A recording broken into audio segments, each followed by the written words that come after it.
திருப்பலி முன்னுரை. கிறிஸ்துவில் அன்பார்ந்த இறை மக்களே, இன்று திரு அவையானது இறந்த நம்பிக்கையாளர் அனைவரின் நினைவை கொண்டாடுகிறது. இந்த நாளை கல்லறை திருவிழா என்று பொதுவாக நம் மக்கள் அழைக்கின்றனர். இறந்த நம்பிக்கையாளர்களை நினைவு கூறும் நற்பழக்கம் முதலில் துறவிகள் மத்தியில் ஆரம்பமானது. ஸ்பெயின் நாட்டில் புனித இசிதோர் என்பவர் தூய ஆவி பெருவிழாவை அடுத்து வந்த திங்கட்கிழமையை இறந்த நம்பிக்கையாளர் அனைவரின் நினைவு நாளாக கொண்டாடினர். 11ஆம் நூற்றாண்டில் புனித ஒதில்லோ நவம்பர் 2ஆம் நாளை இறந்த துறவியர் நாளாக ஒவ்வொரு துறவர சபையிலும் கொண்டாடும்படி பணித்தார். இது பிற்காலத்தில் லத்தீன் திரு அவையால் ஏற்றுக்கொள்ளப்பட்டது. இறந்தவர்களுக்காக ஜெபிப்பதும் அவர்களின் பாவம் மன்னிக்கப்பட பலி செலுத்துவதும் ஆரம்ப காலத்திலிருந்தே நடைமுறையில் இருந்து வந்துள்ளதை படிக்கிறோம். இறந்தவர்களுக்காக நாம் ஜெபிக்கிறோம். அவர்களின் ஆன்மா இறைவனில் நித்திய இளைப்பாறுதல் அடையும். அவர்கள் செய்த பாவங்களுக்கு பரிகாரம் கிடைக்கும் என்று நம்பினார்கள். அது மட்டுமல்ல, இறந்தவர்கள் நமக்காக இறைவனிடம் பரிந்து பேசி நாம் வாழ்வு பெற உதவி செய்வார்கள் என்று மிகுந்த நம்பிக்கை உறுதியுடன் இருந்தார்கள். இறப்பு நமக்கு முடிவன்று, அது புதிய வாழ்வின் பிறப்பு என்பதை உணர்ந்து நாம் வாழும் போதே இயேசுவை போல அடுத்தவர்கள் வாழ நன்மைகள் பல செய்ய இத்திருப்பலியில் வரம் கேட்போம். இந்த நாள் நம்முடைய வாழ்ந்து இறந்த நம்முடைய முன்னோர்கள், நம் பெற்றோர்கள், நம் தாத்தா பாட்டிகள், நம் குடும்பத்தில் இறந்தவர்கள், அதோடு கடவுளுக்காக தங்கள் வாழ்வை அர்ப்பணித்து வாழ்ந்து இறந்தவர்கள், இந்த ஊர் நன்றாக இருக்க வேண்டும், இந்த சமூகம் நன்றாக இருக்க வேண்டும் என்று வாழ்ந்து இறந்தவர்கள் அத்தனை பேரையும் இந்த நாளிலே நாம் நினைவு கூர்ந்து இந்த கல்வாரி பலியை நாம் ஒப்புக் கொடுக்கின்றோம். மிக சிறப்பாக இந்த கல்லறை திருவிழாவிலே இறந்த அனைத்து ஆன்மாக்கள் நினைத்து பார்க்கின்ற இந்த வேளையிலே நம் குடும்பங்களில் இறந்த அனைத்து நம்பிக்கையாளர்களையும் நினைவு கூர்ந்து இந்த கல்வாரி பலியை ஒப்புக் கொடுக்கின்றோம். இன்றைய இந்த கல்வாரி பலியானது இறைவனில் இறந்த சூசை அந்தோணி, மரிய புஷ்பம், மரிய ஞானசேகர், மரிய வியாகப்பன், மரிய மிக்கேலம்மாள், அந்தோணி சவரியாய், மரியதாசன், அந்தோணியம்மாள், அந்தோணி சவரிமுத்து, சூசையம்மாள், இருதயராஜ், பிரகாஷ் ஜெனிட்ரா, சூசை அலங்காரம், சந்தன மரியாள், மிக்கேல் அந்தோணி, பனிமரியாள், சந்தோஷம், அந்தோணியம்மாள், சூசை முத்து, மிக்கேல் ராஜம்மாள், புஷ்பம், பார்பரால், பால்ராஜ், அந்தோணி வளனரசு, பவுலின், இருதயராஜ் என்ற கோலியாத்து, மோயிசன், ராஜகனி, சேவியர், தாமஸ், பிரான்சிஸ் அம்மாள், பவுலின் தெரஸ்ராணி, விண்ணரசி, விஜய், விமலா, மிக்கேல், சவரி அம்மாள், லூர்து மரியான், சிலுவை அந்தோணி, ஜெயமேரி, ஜோசப் அருள்ராஜன், பிலோமின், ஜெசிந்தா, தொம்மை ராயப்பன், அற்புதம் அம்மாள், சார்லஸ், லீலா, ஜெர்மான்ஸ், அந்தோணிமுத்து, அன்னப்பழம், ஜெயராணி, சிலுவை முத்தம்மாள், சூசை முத்து, மிக்கேல் அம்மாள், பாப்பா, மரிய மிக்கேல், குரூஸ் அந்தோணி அம்மாள், ஆண்ட்ரோ சேவியர் பிராங்க்லின், கித்தேரியால், ஜபமாலை, ஆபத்து மரியான், பார்பரால், தேவபால்ராஜ், ஞான சந்தோஷம், பாப்பா, Sebastian, லூக்கன், Savariammal, Varghese, இயேசுவடியான், Susaiammal, Siluvai, Gnana Selvam, Margaret Sumathi, Savarimuthu, Mikkel Anthony, Mariya Wilson, Sagaya Devaraj, Sesarajan, Mariya Selvi, Susaiammal, Mariya Mikkel, Singarayar, Anthony Arokiyaraj, Savariyappan, Yesuvadiyan, Peter, Rayappan, Anthony, Bakkiyam, Mikkel, Mikkelammal, Kanagaraj, Leela Mary, Anthony Rajan, Mariya Pushpam, Gnanaraj,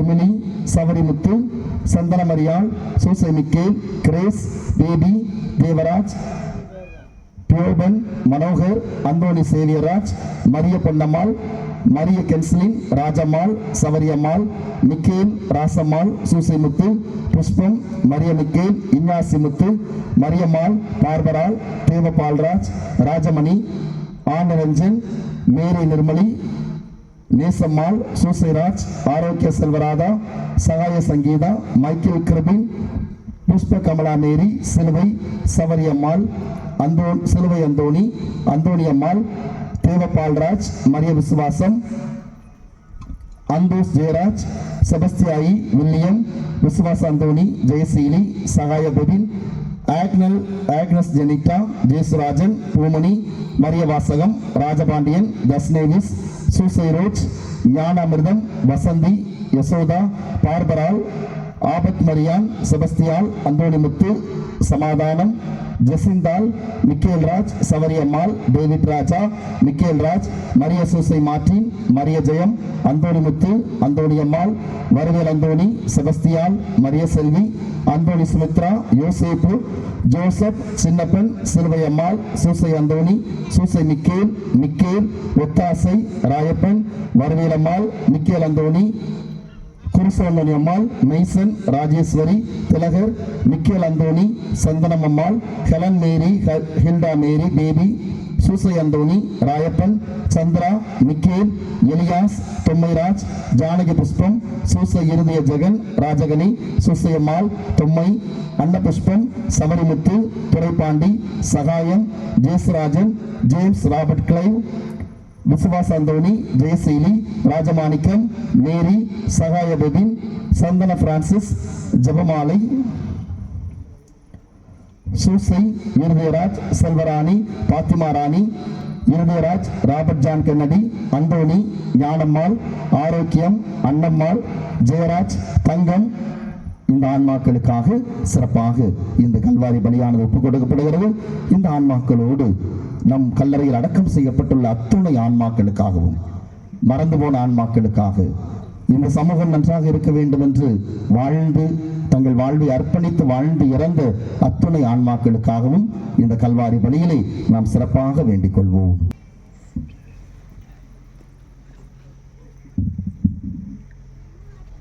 நேர்மையாளராக இவ்வுலகில் வாழ்ந்த மனிதர் மறு உலகில் அமைதி காண்பர். ஆனால் இறைப்பற்றின்றி வாழ்வோர் தண்டனை பெறுவர்.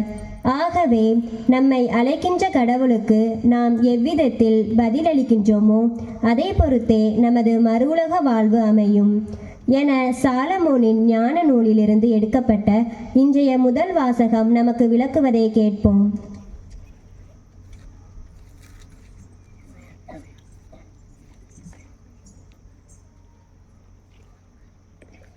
எரிவளி போல் அவர்களை ஏற்றுக்கொண்டார்.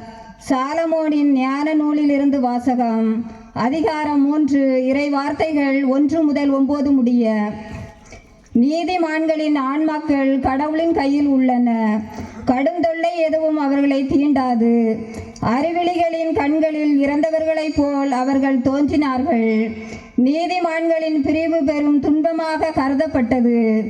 அவர்கள் நம்மை விட்டு பிரிந்து சென்றபோது பேரழிவாக கருதப்பட்டது. அவர்களோ அமைதியாக இளைப்பாறுகிறார்கள். மனிதர் பார்வையில் அவர்கள் தண்டிக்கப்பட்டாலும் இரவாமையில் அவர்கள் உறுதியான நம்பிக்கை கொண்டுள்ளார்கள். சிறிதளவு அவர்கள் கண்டித்து திருத்தப்பட்ட பின் பேரளவு கைமாறு பெறுவார்கள். கடவுள் அவர்களை சோதித்தெறிந்த பின் அவர்களை தமக்கு தகுதியுள்ளவர்கள் என்று கண்டார். பொன்னை உலையிலிட்டு புடமிடுவது போல் அவர் அவர்களை புடமிட்டார். எரிவளி போல் அவர்களை ஏற்றுக்கொண்டார். கடவுள் அவர்களை சந்திக்க வரும்போது அவர்கள் ஒளி வீசுவார்கள். அரிதான் நடுவே தீப்பொறி போல பறந்து சுடர் விடுவார்கள். நாடுகளுக்கு தீர்ப்பு வழங்குவார்கள். மக்கள் மீது ஆட்சி செலுத்துவார்கள். ஆண்டவரோ அவர்கள் மீது என்றென்றும் அரசாழ்வார். அவரை நம்புவோர் உண்மையை அறிந்து கொள்வர். அன்பில் நம்பிக்கை கொள்வோர் அவரோடு நிலைத்திருப்பர். அருளும் இரக்கமும் அவர் தேர்ந்து கொண்டவர் மீது இருக்கும். இது ஆண்டவர் வழங்கும் அருள்வாக்கு.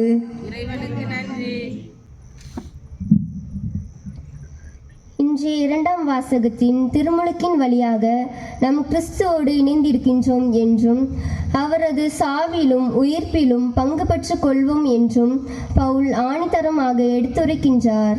இயேசு உயிர்த்தெழுந்து இனி ஒருபொழுதும் இரவாத போல நாமும் பாவத்திற்கு இறந்து புதியதொரு உயிர் பெற்ற வாழ்க்கை வாழ அழைக்கப்பட்டுள்ளோம் என்ற நம்பிக்கையை இந்த வாசகம் நமக்கு வழங்குகின்றது. இதை கவனமுடன் செவிசெடுப்போம்.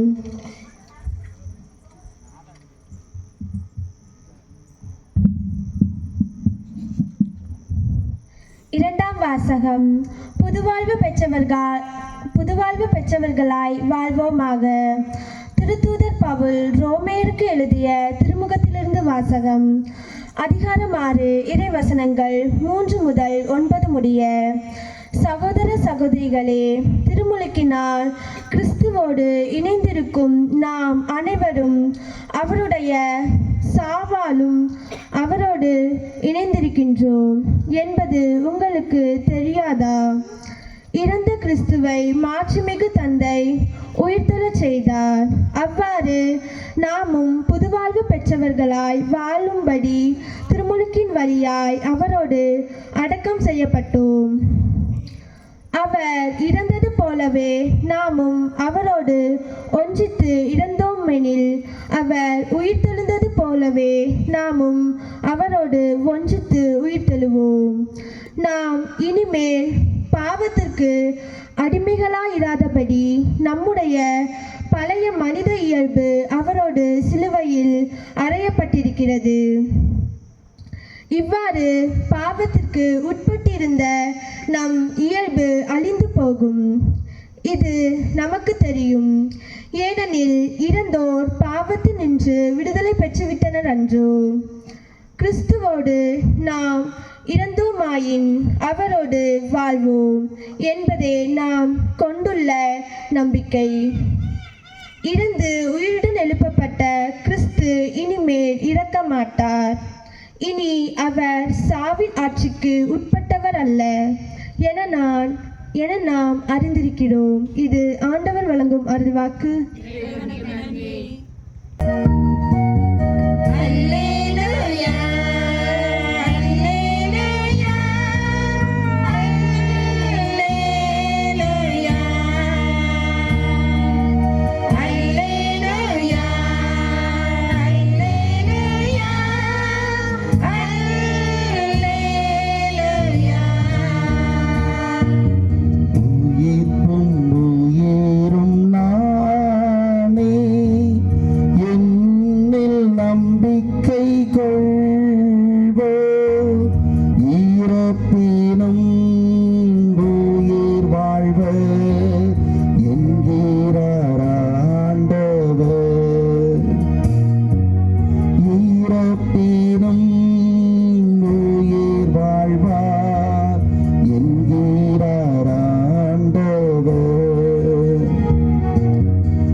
ஆண்டவர் உங்களோடு இருப்பாராக.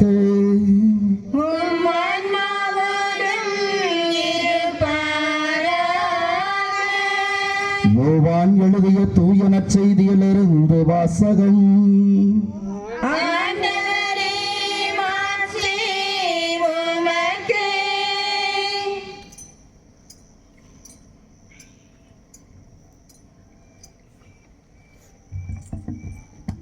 யோவான செய்தி அதிகாரம் 11 இறை வார்த்தைகள் 17 முதல் 27 முடிய. அதிகாரம் 11 இறை வார்த்தைகள் 17 முதல். அக்காலத்தில் இயேசு பெத்தானியாவுக்கு வந்தபோது லாசரை கல்லறையில் வைத்து ஏற்கனவே 4 நாள் ஆகியிருந்தது. பெத்தானியா எருசலேமுக்கு அருகில் ஏறக்குறைய 3 கிலோமீட்டர் தொலைவில் இருந்தது. சகோதரர் இறந்ததால் மார்த்தா, மரியா இவர்களுக்கு ஆறுதல் சொல்ல பலர் அங்கே வந்திருந்தனர். இயேசு வந்து கொண்டிருக்கிறார் என்று கேள்விப்பட்டதும் மார்த்தா அவரை எதிர்கொண்டு சென்றார். மரியா வீட்டில் இருந்து விட்டார். மார்த்தா இயேசுவை நோக்கி, ஆண்டவரே, நீர் இங்கே இருந்திருந்தால் என் சகோதரன் இறந்திருக்க மாட்டான். இப்போது கூட நீர் கடவுளிடம் கேட்பதையெல்லாம் அவர் உமக்கு கொடுப்பார் என்பது எனக்கு தெரியும் என்றார். இயேசு அவரிடம், உன் சகோதரன் உயிர்த்தெழுவான் என்றார்.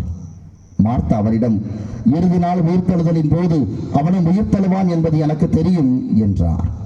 இயேசு அவரிடம், உயிர்த்தெழுதலும் வாழ்வும் நானே. என்னிடம் நம்பிக்கை கொள்பவர் இறப்பினும் வாழ்வார். உயிரோடு இருக்கும் போது என்னிடம் நம்பிக்கை கொள்ளும் எவரும் என்றுமே சாக மாட்டார். இதை நீ நம்புகிறாயா என்று கேட்டார். மார்த்தா அவரிடம், ஆம் ஆண்டவரே, நீரே மெசியா, நீரே இறைமகன், நீரே உலகிற்கு வர இருந்தவர் என நம்புகிறேன் என்றார். ஆண்டவரின் அருள்வாக்கு. கிறிஸ்துவில் மிகவும் அன்புக்குரியவர்களே, இன்றைய நாளிலே அகில உலக திரு அவையோடு இணைந்து இறந்த நம்பிக்கையாளர்களுடைய விழாவை கல்லறை திருவிழாவாக இன்று நாம் சிறப்பித்துக் கொண்டிருக்கிறோம். நேற்றைய நாளில் அனைத்து புனிதர்களையும் நாம் நினைவு கூர்ந்தோம். இன்று அனைத்து ஆன்மாக்களையும் நாம் நினைவு கூர்கின்றோம். இந்த அனைத்து புனிதர்கள், அனைத்து ஆன்மாக்கள், இந்த இரண்டையும் நினைவு கூர்கின்ற நாம், இந்த மூன்றுமே ஒன்றோடு ஒன்று தொடர்புடையதாக திரு அவை நமக்கு முன்னிறுத்துகிறது. இந்த மூன்றையுமே மூன்று திருச்சபையாக நம்முடைய தாய் திருச்சபை நமக்கு சுட்டிக்காட்டுகிறது. அனைத்து புனிதர்கள் இருக்கின்ற அந்த விண்ணகம், இந்த உலகில் அவர்கள் வாழ்ந்தபோது இந்த உலக எல்லா வகையான பலவீனங்களை வெற்றி பெற்று அவர்கள் தூய வாழ்வு வாழ்ந்து இன்று விண்ணகத்தில் ஆண்டவரோடு இணைந்திருக்கிறார்கள். எனவே விண்ணகம், புனிதர்கள் வாழ்கின்ற அந்த விண்ணகம் வெற்றி பெற்ற திருச்சபை என்று திரு அவை அதற்கு பெயரிடுகிறது.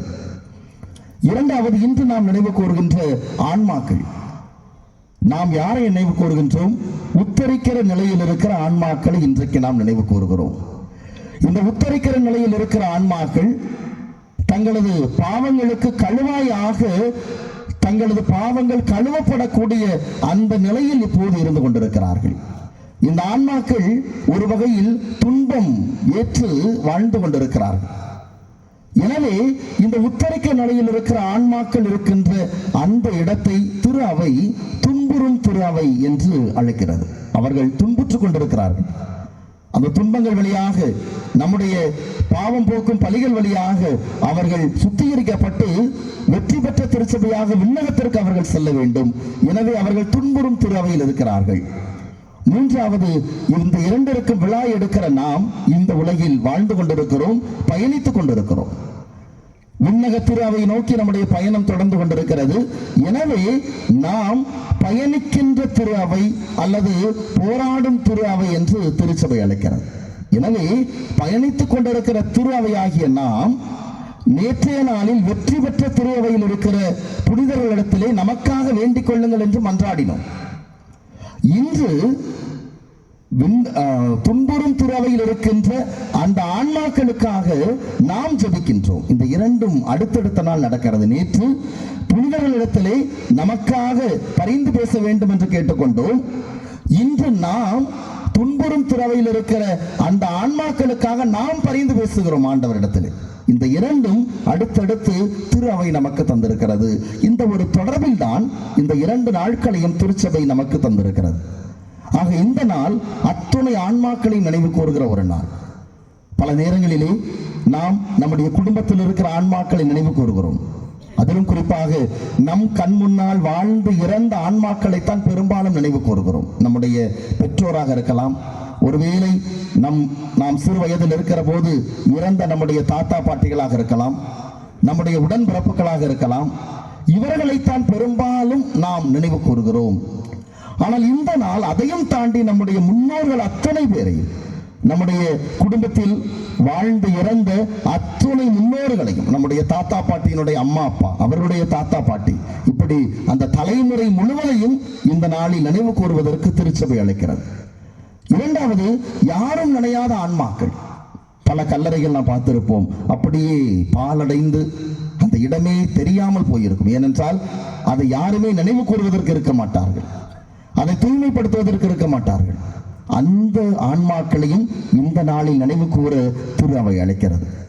மூன்றாவது, கிறிஸ்தவர்கள் மட்டுமல்ல, கடவுளது பெயரால் கடவுளுக்காக தங்களது வாழ்வை நல்ல முறையில் வாழ்ந்த அத்துணை பேரையும் இந்த நாளில் நினைவு கூற வேண்டும் என்று திருச்சபை கேட்டுக்கொள்கிறது.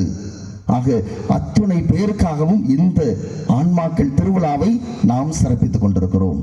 அன்புக்குரியவர்களே, இந்த அனைத்து இறந்த நம்பிக்கையாளர்களது விழா, நம்பிக்கையோடு இறந்தவர்கள், நான் ஒரு நாள் உயிர் தருவேன், ஆண்டவர் எனக்கு உயிர்ப்பை தருவார் என்று இறந்த அத்துணை நம்பிக்கையாளர்களையும் இந்த நேரத்தில் நாம் இந்த கல்வாரி பலியை நினைத்து பார்க்கிறோம்.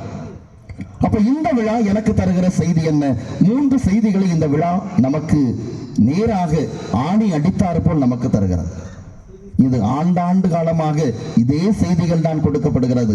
இருப்பினும் பல நேரங்களில் நாம் அதை மறந்து விடுகிறோம். அதை வாழ்வாக்க மறந்துவிட்டு நம்முடைய இயல்பான வாழ்க்கையில் வாழ்ந்து கொண்டிருக்கிறோம். அப்போ ஒவ்வொரு ஆண்டுமே மீண்டும் மீண்டும் அந்த செய்தியை திருச்சபை நமக்கு நினைவு கூற அழைப்பு விடுத்துக் கொண்டிருக்கிறது. முதல் செய்தி, நாம் எங்க உட்கார்ந்து இருக்கிறோம்? இதுதான் நமக்கு நிரந்தரமான இடம், அப்படிதானே? இதுதான் நமக்கு நிரந்தரம். அதனால பல இடங்கள்ல கல்லறை தோட்டத்தில் எழுதி போட்டிருக்கும். பாளையங்கோட்டை கல்லறை தோட்டத்தில், மறைமாவட்ட கல்லறை தோட்டத்தில் பார்த்தா வெளியில் எழுதி போட்டிருக்கும், இன்று நான் நாளை நீ அப்படின்னு பெருசா எழுதி போட்டிருப்பாங்க. அப்ப எல்லாருக்குமான இடம் இதுதான். அப்ப இது எதை சொல்லுகிறது? இந்த உலகில் பிறந்த அத்தனை பேருக்கும் இறப்பு என்பது, மரணம் என்பது நிச்சயம். அதைத்தான் இந்த கல்லறை தோட்ட திருவிழா நமக்கு முதல் செய்தியாக அழுத்தம் திருத்தமாக பதிவு செய்கிறது. ஒரு முறை புத்தர் அவர் ஒரு இடத்தில் இருக்கின்ற போது ஒரு தாய் அவரை தேடி வந்தார். தேடி வந்தவர் ஒரே அழுகை. என்னவென்று விசாரிக்கிற போது அவர் சொல்லுகிறார், அந்த தாய், என் மகன் இறந்துட்டான், சின்ன வயசு, என் பிள்ளை இறந்துருச்சு, என் பிள்ளையை விட்டுட்டு என்னால இருக்க முடியாது, அதனால உங்களால முடியும், என் பிள்ளைக்கு உயிர் கொடுங்க அப்படின்னு புத்தர்கிட்ட வந்து அந்த தாய் கதறி அழுகிறார். அப்ப எவ்வளவோ சொல்லி பார்க்கிறார் புத்தர், அது முடியாதுமா, இறப்புங்கிறது அதோட முடிந்தது வாழ்க்கை, அதை மீட்டுக் கொண்டு வர எனக்கு சக்தி இல்லை, நான் கடவுள் இல்லை, என்னால் முடியாதுன்னு எவ்வளவோ சொல்லி பார்க்கிறார். அந்த தாய் கேட்கிற மாதிரி இல்லை. கடைசியா சரி இந்த தாய்க்கு புரிய வைக்கணுங்கிறதுக்காக புத்தர் என்ன செய்கிறார், சரிம்மா உன் பிள்ளைய நான் உயிர் கொடுக்கிறேன், ஆனா நீ ஒரு காரியம் செய்யணும் அப்படிங்கிறார். இந்த தாய், நான் என்ன வேணாலும் செய்ய தயாரா இருக்கிறேன் என் பிள்ளைக்காக, சொல்லுங்க அப்படிங்கிறார். உடனே புத்தர், நீ ஊருக்குள்ள போ, பெரிய காரியம் இல்லை, நீ ஊருக்குள்ள போ, ஊருக்குள்ள போய் யார் வீட்டிலாவது எந்த வீட்டுல இறப்பே நடக்கலையோ, சாவே இதுவரைக்கும் நடக்கலையோ, அந்த வீட்டுல இருந்து ஒரு பிடி மண்ணு மட்டும் நீ வாங்கிட்டு வா, உன் பிள்ளைய நான் பிழைக்க வைக்கிறேன் அப்படின்ட்டு சொல்ற. இந்த தாய் வேக வேகமா போறா. காலையில போனவ சாயந்தரம் வரைக்கும் திரும்பி வரல, சாயந்தர நேரத்துல சோர்வா திரும்பி வர்றா. அப்பதான் புத்தர் கேட்கிறார், என்ன ஆச்சுமா அப்படின்ட்டு. இந்த தாய் சொல்றா, நான் ஊரு ஃபுல்லா போயிட்டேன், ஆனா ஒரு வீட்டுல கூட சாவு விழாத வீடு எந்த வீடுமே இல்லை அப்படின்ட்டு சொல்றான். அப்போ புத்தர் அவளுக்கு தெளிவுபடுத்துகிறார், இதாமா உண்மை, இதுதான் நிதர்சனம். இந்த உலகத்தில் இறப்பு என்பது எல்லாருக்கும் சமமானது. இந்த உலகத்தில் பிறந்த அத்துணை உயிர்களும் ஒரு நாள் இறந்தே ஆக வேண்டும். இறப்பு ஆள் பார்ப்பதே கிடையாது, நல்லவன் கெட்டவன் பார்க்கிறது கிடையாது, ஏழை பணக்காரன் பார்க்கிறது கிடையாது, உயர்ந்தவன் தாழ்ந்தவன் பார்க்கிறது கிடையாது. அத்துணை பேருக்கும் இறப்பு என்பது வரவேண்டிய நேரத்தில் வந்தே தீரும். இந்த இறப்பை யாருமே தடுத்து நிறுத்த கடவுளை தவிர யாருக்குமே அந்த அதிகாரம் கிடையாது என்பதைத்தான் இந்த விழா நமக்கு அழுத்தம் திருத்தமாக பதிவு செய்கிறது. எல்லாருக்குமே சாவு நிச்சயம், ஒரு நாள் இறந்தே தீருவோம். நமக்கு என்று குறிக்கப்பட்ட நாள், அது எந்த நாள் என்று நமக்கு தெரியாது, ஆனால் ஒரு நாள் வந்தே தீரும். அந்த நாளை நாம் எதிர்கொண்டே ஆக வேண்டும். அதைத்தான் இந்த நாள் நமக்கு நிறைவுறுத்துகிறது. ஆனால் பல நேரத்தில் நம்முடைய வாழ்க்கை ஏதோ இந்த உலகத்தில் நிரந்தரமாக வாழ்ந்துவிட போகிறவர்களைப் போல நம்முடைய வாழ்வு, நம்முடைய மனப்போக்கு இருந்து கொண்டிருக்கிறது. ஏதோ ஆண்டாண்டு காலமாக நூற்றுக்கணக்கான ஆண்டுகள் நான் வாழப்போவதை போல நம்முடைய வாழ்க்கையை நாம் பல நேரங்களில் அதை பற்றி யோசிக்காமலே வாழ்ந்து கொண்டிருக்கிறோம். இந்த நாள் நாம் நினைப்பதற்காக அழைக்கிறது. இறப்பை எப்போதும் மனதில் இருத்தி உன்னுடைய வாழ்வை நீ வாழ வேண்டும் என்று இந்த நாள் அறிவுறுத்துகிறது. இரண்டாவது, இந்த அனைத்து ஆன்மாக்கள், இறந்த அனைத்து நம்பிக்கையாளர்களுடைய நாள் நமக்கு சுட்டி காட்டுகிற இரண்டாவது செய்தி, இறப்பு என்பது நிச்சயம், கண்டிப்பாக ஒரு நாள் நாம் இறந்தே தீர வேண்டும். ஆனால் கத்தோலிக்க கிறிஸ்தவர்களாகிய நமக்கு இந்த இறப்போடு வாழ்வு முடிந்து போவதில்லை. நமக்கு மறு உலகம் என்று ஒன்று இருக்கிறது. இந்த உலகில் நம்முடைய உடல் மட்டும்தான் அழியுமே தவிர நம்முடைய ஆன்மா ஒருபோதும் அழிய போவதே கிடையாது. இந்த ஆன்மாவுக்கு அழிவே கிடையாது. இந்த ஆன்மா படைத்த இறைவனிடத்திலே திரும்பி செல்கிறது. எனவேதான் நம்முடைய நற்கருணை மன்றாட்டில் இன்றைக்கு வாசிக்க கேட்போம், எங்களது வாழ்வு மாறுபடுகிறதை என்று அழிக்கப்படுவதில்லை, எங்களது வாழ்வு மறு உருப்பெறுகிறது என்று. இந்த உடல் இந்த மண்ணோடு போய்விடுகிறது, ஆனால் இந்த உயிர், இந்த ஆன்மா மறு உருப்பெற்று ஆண்டவரிடத்தில் திரும்பி செல்லுகிறது என்பதுதான் நம்முடைய ஆழமான நம்பிக்கை. இதைத்தான் நாம் விசுவசிக்கிறோம். விசுவாச பிரமாணத்திலே நம்பிக்கை அறிக்கையிலே நாம் சொல்லுகிறோம், நிலை வாழ்வை நம்புகிறேன், உயிர்ப்பை நம்புகிறேன் என்று நாம் அறிக்கையிடுகிறோம். எனவே இந்த நாள் அதைத்தான் நமக்கு ஆழமாக சுட்டி காட்டுகிறது. அப்போ நம்மை விட்டு இறந்தவர்களுக்காக காலங்காலமாக நான் துக்கம் கொண்டாடி கொண்டிருக்கிறேன் என்றால் என்னுடைய நம்பிக்கையை நானே அசைத்து பார்க்கிறேன். இப்படிதான் ஒரு கற்பனை கதை ஒன்று சொல்வார்கள். ஒரு தகப்பன் தன்னுடைய ஒரே குழந்தையோடு வாழ்ந்து கொண்டிருக்கிறான். திடீரென்று நோய்வாய்ப்பட்ட அந்த பிள்ளை இறந்து போகிறது. அந்த குழந்தை இறந்தவுடன் அவனால் தாங்கவே முடியவில்லை. அழுது புலம்புகிறான். ஒரு நாள் இரு நாள் அல்ல, பல மாதங்களாக அழுது புலம்புகிறான். ஒரு நாள் அவன் தூங்கிக் கொண்டிருக்கிற பொழுது ஒரு கனவு காண்கிறான். அந்த கனவிலே அந்த தகப்பன் விண்ணகத்திற்கு அழைத்து செல்லப்படுகிறான். விண்ணகத்துக்கு அழைத்து செல்லப்படுகிற அந்த தகப்பன் அங்கே பார்க்கிறான், எல்லாமே வானதூதர்களைப் போல இறந்த அந்த குழந்தைகள் எல்லாம் வெண்ணிற ஆடையிலே கையிலே மெழுகுவர்த்தியோடு, எரிகின்ற மெழுகுவர்த்தியோடு மகிழ்ச்சியோடு பவனி போய் கொண்டிருக்கிறார்கள். அதை பார்க்கிற இந்த தகப்பன் என் பிள்ளைங்க எங்க இருக்கு அப்படின்ட்டு தேடுறான். தேடுறப்ப ஒரே ஒரு குழந்தை மட்டும் கையில மெழுகுவர்த்தி வச்சிருக்கு. ஆனா அந்த குழந்தையோட மெழுகுவர்த்தி மட்டும் எரியல, அணைஞ்சு போயிருக்கு. சோகத்தோடு அந்த பிள்ளை இந்த பவனியில போய்கிட்டு இருக்கு. இவன் பக்கத்துல போய் பார்க்கறான், அவனுடைய குழந்தை. அவனுக்கு அதிர்ச்சி. போய் பக்கத்துல போய், என்னாச்சுமா, நீ மட்டும் மெழுகுவர்த்தி எரியாம இருக்குது, நீ மட்டும் மகிழ்ச்சியா இல்ல, என்னாச்சுன்னு கேட்கிறப்ப அந்த குழந்தை சொல்லுது, அப்பா நானும் மற்றவங்களை போல மகிழ்ச்சியா எரிகின்ற மெழுகுவர்த்தியோட தான் இருந்தேன். ஆனா நீங்க ஒவ்வொரு நேரமும் அழுகிறப்ப உங்க கண்ணீர் என் மெழுகுவர்த்தி அணைச்சிக்கிட்டே இருக்குது. நீங்க ஒவ்வொரு நேரம் வடிக்கிற கண்ணீர் என் மெழுகுவர்த்தி அணைக்கிறதால என் மெழுகுவர்த்தி என்னால எரிய வைக்க முடியல, என்னால மற்ற பிள்ளைகளோடு சேர்ந்து மகிழ்ச்சியாக ஆண்டவரை நோக்கி என்னால போக முடியல அப்படின்னு சொல்லிச்சான். இது ஒரு கற்பனை கதை என்றாலும் இதுதான் யதார்த்தம். நாம் நம்புகிறோம் இந்த உலக வாழ்வோடு நாம் முடியவில்லை, விண்ணகத்திற்கு நாம் மறுபிறப்பெடுக்கிறோம். பிறப்பு என்பது உண்டு என்றால் இறப்பு என்பது உண்டு என்பது போல, இறப்பு என்பது உண்டென்றால் மறு உலக வாழ்வு என்பது உண்டு என்பதை நாம் ஆழமாக விசுவசிக்கிறோம். அப்படி என்றால் நம்மை விட்டு பிரிந்து இறைவனிடத்தில் நம்முடைய அன்புக்குரியவர்கள், நம்முடைய குடும்பத்தார் செல்லுகின்ற போது அவர்களுக்காக தொடர்ந்து அழுது கண்ணீர் வடித்துக் கொண்டே இருக்கிறோம் என்றால் நாம் அவர்கள் விண்ணகத்தில் இருக்கிறார்கள் என்பதை நம்பவில்லை என்றுதான் அர்த்தம். கண்டிப்பாக ஆறுதல் தேவைப்படுகிறது. கண்டிப்பாக நம்மால் ஏற்றுக்கொள்ளவே முடியாது. ஆனால் இதனை மனதில் இருத்த வேண்டும் என்பதைத்தான் இன்றைய நாள் நினைவு கூறுகிறது. அவர்கள் எங்கேயும் போய்விடவில்லை. அவர்கள் உடல் மட்டும்தான் இந்த மண்ணில் ஒன்றாக மாறி போய்விட்டதை தவிர அவர்கள் ஆன்மா ஆண்டவரோடு தான் இருக்கிறது. அவர்கள் உயிர் படைத்தவனிடத்தில் தான் திரும்பி சென்றிருக்கிறது. ஒரு நாள் நாமும் அங்கு செல்வோம். இந்த நம்பிக்கையை தான் இந்த நாள் நமக்கு தருகிறது.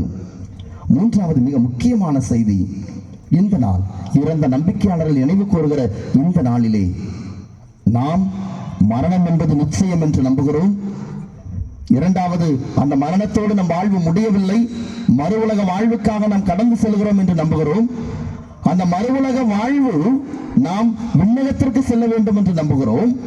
எனவே இந்த விண்ணகத்திற்கு செல்வதற்கு முன்னால் இடைப்பட்ட நிலையில் இருக்கின்ற, இந்த உத்தரிக்கிற நிலையில் இருக்கிற நம்முடைய முன்னோர்களின் ஆன்மாக்களுக்காக ஜெபிக்க இந்த நாளிலே அழைப்பு தரப்பட்டிருக்கிறது. இறந்த ஒவ்வொரு ஆன்மாக்களுக்காக நாம் ஜெபிக்க கடமைப்பட்டிருக்கிறோம். அந்த ஆன்மாக்கள் தங்களுக்கு தாங்களே உதவி செய்ய முடியாது. நாம் தான் அவர்களுக்கு உதவி செய்ய வேண்டும். நாம் ஒப்புக் கொடுக்கிற பாவம் போக்கும் பலிகள், ஜெபங்கள், அவர்கள் பெயரால் நாம் செய்கிற நற்செயல்கள், இவை எல்லாமே அந்த ஆன்மாக்களது பாவங்களை கழுவி தூய்மைப்படுத்துகிறது. சீராக் புத்தகத்திலே சீராக் ஞான நூல் மிக தெளிவாக சுட்டி காட்டுகிறது. நீங்கள் செய்கிற தான தர்மங்கள், நற்செயல்கள் உங்களது ஆன்மாக்களது பாவ கழுவாயாக இருக்கிறது என்று சீராக் புத்தகம் நமக்கு சுட்டி காட்டுகிறது. ஆக நம்முடைய முன்னோர்கள் விண்ணகத்திற்கு சென்று வெற்றி பெற்ற திருச்சபையில் ஆண்டவரோடு விற்றிருக்க வேண்டும் என்றால் அவர்களுக்காக ஜெபிக்க நாம் கடமைப்பட்டிருக்கிறோம். அதைத்தான் மூன்றாவதாக இன்றைய நாள் நினைவு கூறுகிறது. இறுதியாக இந்த நாள் நமக்கு தருகிற ஒரு அழைப்பு, ஒரு செய்தி என்னவென்றால், நாமும் ஒரு நாள் இறப்போம். நாமும் ஒரு நாள் இறப்போடு நம்முடைய வாழ்வு முடிய போவது இல்லை. நம்முடைய வாழ்வு விண்ணக வாழ்வுக்காக கடந்து செல்கிறது. அப்படி கடந்து செல்கையில் நம்முடைய ஆன்மா உத்தரிக்க நிலையில் இருந்து கொண்டிருக்க கூடாது. அது வெற்றி பெற்ற திருச்சபையாக விண்ணகத்திற்கு செல்ல வேண்டும். அப்படி செல்வதற்கான ஒரு தயாரிப்பு காலம்தான் இந்த மன்னக வாழ்வு. அதை நாம் உணர்ந்து வாழ இன்றைக்கு அழைக்கப்படுகிறோம். அப்ப நாம் என்ன செய்ய வேண்டும்? முதலாவதாக, இந்த உலக வாழ்வு நிலையற்றது என்பதை உணர்ந்த ஒரு வாழ்க்கை நாம் வாழ்ந்து கொண்டிருக்கிறோமா? இந்த உலகத்தில் அத்தனையும் நிலையற்றது என்பதை மனதில் இருத்தி ஒவ்வொரு நாளும் வாழ்ந்து கொண்டிருக்கிறோமா? இன்று இரவே நான் இறந்து போனால் நான் எங்கே செல்வேன்? இந்த கேள்வியை நான் இரவு படுப்பதற்கு முன்னால் நான் கேட்டுவிட்டு படுத்தேன் என்றால் கண்டிப்பாக நம்முடைய வாழ்வு விண்ணகத்தை நோக்கிய ஒரு வாழ்வாக இருக்க முடியும். கொஞ்சம் யோசித்து இந்த கேள்வியை நாம நைட்டு தூங்குறதுக்கு முன்னாடி கேட்டு பார்ப்போம். இன்னைக்கு நைட்டு படுக்கிறேன், காலையில் எந்திரிக்கலன்னா நான் எங்க போவேன்? விண்ணகத்துக்கு போவேனா, உத்தரிக்கிற ஸ்தலத்துக்கு போவேனா, நரகத்துக்கு போவேனா? இந்த கேள்வியை ஒவ்வொரு நாளும் எந்த மனிதன் கேட்கிறானோ அவனது வாழ்வு கண்டிப்பாக ஆண்டவருக்குரிய வாழ்வாக மாறும். அதைத்தான் இந்த நாள் நமக்கு முதலாவதாக சுட்டி காட்டுகிறது. இரண்டாவது, நாம் விண்ணகத்தை செல்வதற்கு என்ன செய்ய வேண்டும்? ஆண்டவர் இயேசு ரொம்ப தெளிவாக நமக்கு சுட்டி காட்டுகிறார்.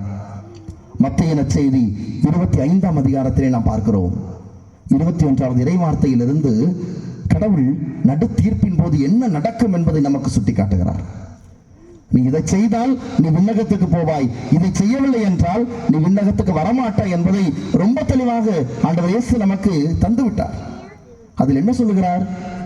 நான் பசியாயிருந்தேன், நீங்கள் எனக்கு உணவு கொடுத்தீர்கள். நான் தாகமாயிருந்தேன், எனக்கு குடிக்க கொடுத்தீர்கள்.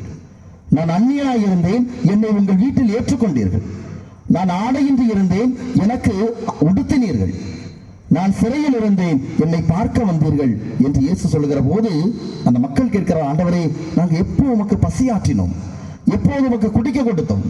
அவர் சொல்லுகிறார், சின்னஞ்சிறிய என் சகோதர சகோதரிகளுக்கு நீங்கள் எதையெல்லாம் செய்தீர்களோ அதையெல்லாம் எனக்கே செய்தீர்கள். அடுத்த குழுவை பார்த்து சொல்லுகிறார், நான் பசியாய் இருந்தேன், நீங்கள் எனக்கு உணவு கொடுக்கவில்லை. நான் தாகமாய் இருந்தேன், எனக்கு குடிக்க தண்ணீர் தரவில்லை. நான் ஆடையற்று இருந்தேன், என்னை உடுத்தவில்லை. நான் அந்நியனாய் இருந்தேன், என்னை உங்கள் வீட்டில் ஏற்றுக்கொள்ளவில்லை. இப்படி சொல்றப்ப அவங்களும் கேட்கிறாங்க, ஆண்டவரே, நீர் எப்போது ஆடையின்றி இருந்தீர்? எப்போது பசியாய் இருந்தீர்? அப்பவும் இயேசு சொல்கிறார், சின்னஞ்சிறு என் சகோதர சகோதரிகளுக்கு நீங்கள் எதையெல்லாம் செய்யவில்லையோ எனக்கும் நீங்கள் அதை செய்யவில்லை. அன்புக்குரியவர்களே, இன்றைய நாள் நமக்கு தருகிற செய்தி இதுதான். நான் ஆண்டவரோடு விண்ணக ஆட்சியில் பங்கு பெற வேண்டும் என்றால் சின்னஞ்சிறு என் சகோதர சகோதரிகளுக்கு, என் கண் முன்னால் இருக்கின்றவர்களுக்கு நான் செய்கிற ஒவ்வொன்றுமே ஆண்டவருக்கு செய்கிறேன். அதுதான் என்னை விண்ணக வாழ்வுக்காக அழைத்து செல்லக்கூடியதாக இருக்கிறது. என் கண் முன்னால் ஒருவர் தேவையில் இருக்கிற போது அவரை கண்டும் காணாமல் போகிறேன் என்றால் என் வாழ்வு விண்ணகத்திற்குரியதாக கண்டிப்பாக மாறாது. ஏழை லாசர் ரோமையில் நாம் பார்க்கிறோம். அந்த பணக்காரன் என்ன செய்தான்? அவன் தவறு எதுவுமே செய்யவில்லை. அவன் அடுத்தவரை அநியாயமாக ஏய்த்து பிழைத்து பொருள் சேர்க்கவில்லை. நேர்மையானவனத்தான் இருந்தான், உண்மையாகத்தான் பணம் சேர்த்திருந்தான். ஆனால் அவன் நரகத்துக்கு சென்றான். எதனால்? தன் கண் முன்னால் இருந்த அந்த ஏழை லாசரை கண்டுகொள்ளாமல் இருந்தான். அடுத்தவரை கண்டுகொள்ளாமல் இருப்பதும் நரகத்திற்கு கொண்டு செல்லும் என்பதை இயேசு தெள்ள தெளிவாக நமக்கு சுட்டி காட்டுகிறார். அன்புக்குரியவர்களே, இன்ற நாள் நமக்கு இதைத்தான் தருகிறது. ஒரு நாள் இங்கு இறந்திருக்கிற அத்துணை முன்னோர்களைப் போல நானும் இறக்கப் போகிறேன். நான் இறக்கப் போகிறேன் என்றால் இறந்த பின்னால் என் ஆன்மா ஆண்டவரிடத்தில் செல்ல வேண்டும்.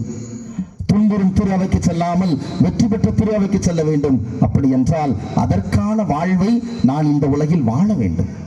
என்னை சுற்றி வாழ்பவர்கள் தேவையில் இருக்கிற போது அவர்களை கண்டுகொள்ளக்கூடியவர்களாக இருக்க வேண்டும். ஏதோ நிரந்தரமாக இந்த உலகத்தில் வாழ்ந்து விடுவோனைப் போல வாழாமல், இந்த உலகம் நிலையற்றது, என்னிடத்தில் இருக்கிற அத்தனையும் நிலையற்றது என்பதை உணர்ந்து நான் வாழ வேண்டும். இந்த இரண்டையும் செய்தால் போதும், நம்முடைய வாழ்வு ஆண்டவருக்குரியதாக இருக்கும். எனவே அதற்கான வரத்தை இந்த திருப்பலியில் மன்றாடுவோம். ஆண்டவரே, நான் ஒரு நாள் இறந்து உம்மிடத்தில் வருகிற போது என் ஆன்மா உம்மிடத்தில் இளைப்பாறக்கூடிய அளவிற்கு நான் இந்த உலக வாழ்க்கையை வாழ வேண்டும். அதற்குரிய ஞானத்தை எனக்கு தார், என் அகக்கண்களை திறந்துவிடும் என்று ஆண்டவரிடத்தில் கேட்போம். ஆண்டவர் நம்மை நிறைவாக ஆசீர்வதிப்பார். நம்முடைய தேவைகளை மன்றாட்டுக்களை ஆண்டவர் பாதத்தில் எடுத்து வைப்போம்.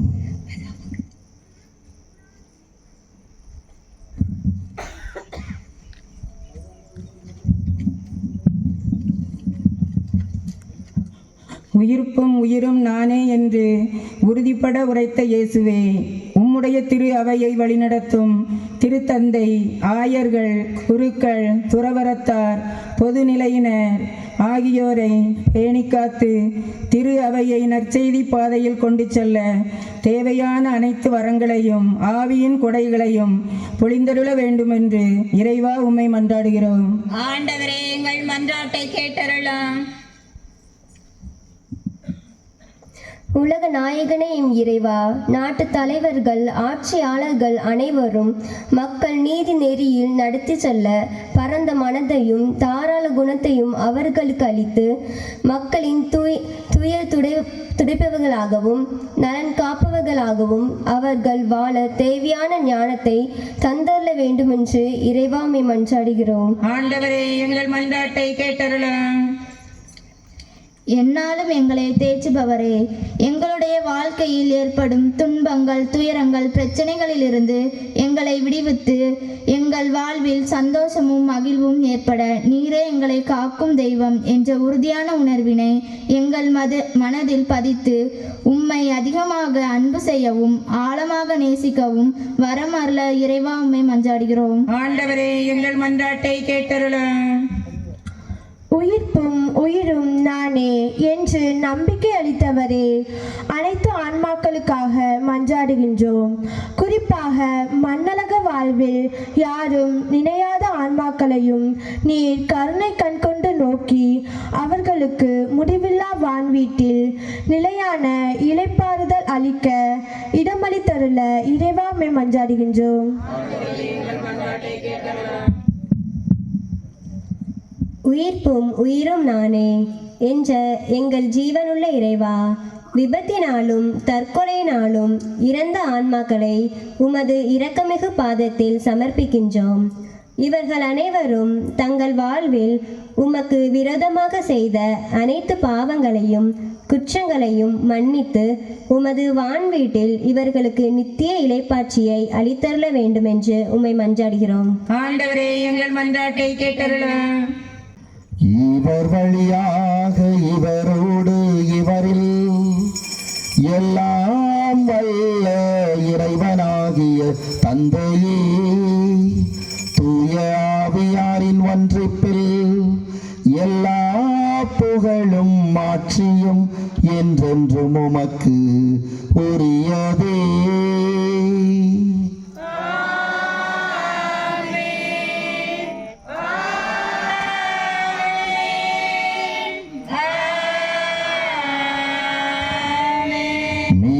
கட்டளையால் கற்பிக்கப்பட்டு இறை படிப்பினையால் பயிற்சி பெற்ற நாம் துணிந்து பாடுவோம்.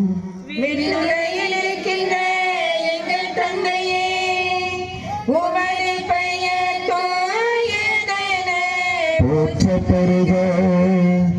உமது ஆட்சி வருக.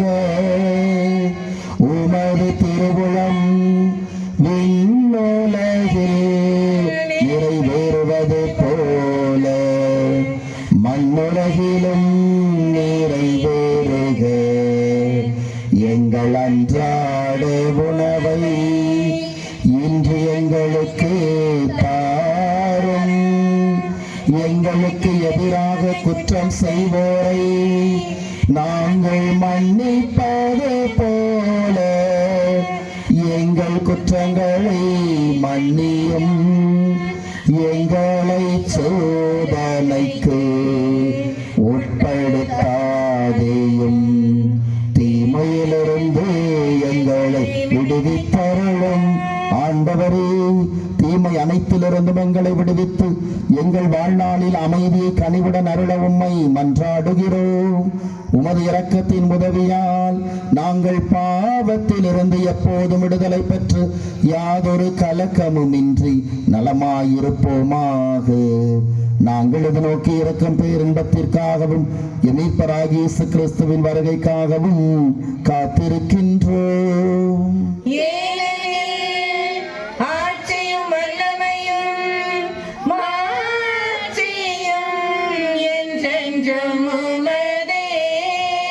ஆண்டவராகிய இயேசு கிறிஸ்துவை அமைதியை உங்களுக்கு விட்டுச் செல்கிறேன். என் அமைதியை உங்களுக்கு அளிக்கிறேன் என்று உம் திருத்தூதர்களுக்கு மொழிந்தீரே. எங்கள் பாவங்களை பாராமல் உமது திரு அவை மீது கொண்டிருக்கின்ற நம்பிக்கையை கண்ணோக்கி உமது திருவுளத்திற்கேற்ப அதற்கு அமைதியையும் ஒற்றுமையும் அளித்தருள்வீராக. என்றென்றும் வாழ்ந்து ஆட்சி செய்கின்றவர் நீரே. ஆமென். ஆண்டவருடைய அமைதி உங்களோடு என்றும் இருப்பதாக. உம் ஆன்மாவோடும் இருப்பதாக. ஒருவருக்கொருவர் ஆண்டவர் இயேசு நமக்கு தருகின்ற அமைதியை பகிர்ந்து கொள்வோம்.